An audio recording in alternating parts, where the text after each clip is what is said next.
Mga kabayan, dito kami ngayon sa Cagsawa Ruins or tinatawag na The Silent Witness of Mayon Volcano. Makikita ngayon ang Mayon Volcano na akala mo na tahimik, ngunit paggabi umaapoy ang tuktok dahil sa bumubulwak na lava. Marami ngayon ang mga tao dito para saksihan ang kagandahan ng Mayon Volcano.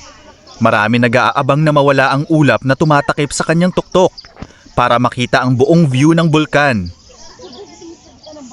Ngunit dito talaga ako interesado sa Cagsawa Ruins na ito. Kaya halika kayo, samahan niyo ako para tingnan kung ano talaga ito. Ito pala ang Cagsawa Ruins. Isa pala itong simbahan na itinayo noong 1587 ng Franciscan Friars at sinunog ng Dutch pirates noong 1636. Noong 1724, inayos ni Father Francisco Blanco at nasira ng Mayon eruptions noong 1814, kung saan nasa 2,000 katao ang namatay, kaya ito na lang naiwan ngayon. Matindi ang eruption na nangyari dati, kaya marami ang nalibig ng buhay dito dahil ang simbahan na ito ang ginawa nilang shelter dati. Kaya kung titingnan, talagang malawak ang simbahan na ito. Kaso ito na lang ang naiwan.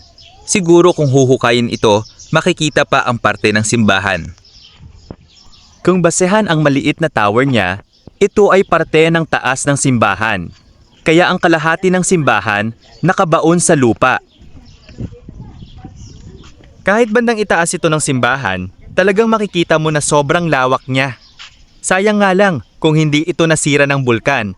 Nagagamit sana ito ngayon. Maganda sana itong hukayin para lumabas ang kalahati ng simbahan. Kaso pag pumutok ulit ang bulkan, matatabunan na naman. Masarap mamasyal dito. Ang ganda pa ng view.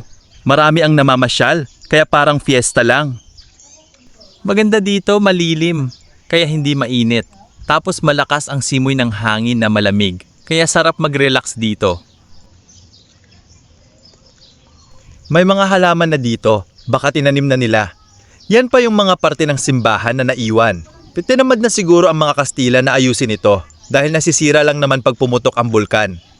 Ngayon tourist spot na ito ng Bohol.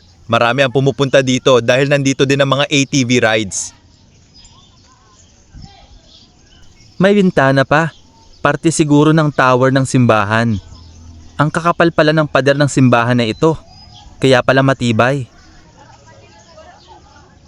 Ito ang pader. Parang semento na may halong bato. Biro mo mula 1587 hanggang ngayon. Ang pader ng simbahan hindi pa rin napupudpud. Ang galing ng pagkagawa nila. Sobrang tibay. Yun lang mga kabayan. Maraming salamat sa inyong panonood.